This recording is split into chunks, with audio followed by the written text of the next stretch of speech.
Hi everyone, and welcome back to Jill Ball Trade and Master of None.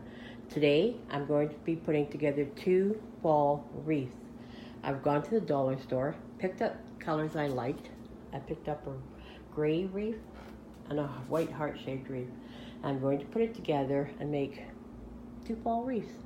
Let's see how it turns out. I'm going to hot glue gun the pumpkin to her little outfit here. And then I'm going to glue both the hands like she's holding the pumpkin. Now she's glued in, holding her little pumpkin. Now I'm going to glue her legs up under the pumpkin because she looks like she's sitting on her swing. So I'm going to glue both of them up under there. Right under here I'm going to put some glue. There she's sitting with her legs glued up. Now I'm going to entwine this long piece of flower. It's like on a rope or a stem. I'm going to twine it all around this one. I'll show you when I'm done, got it done.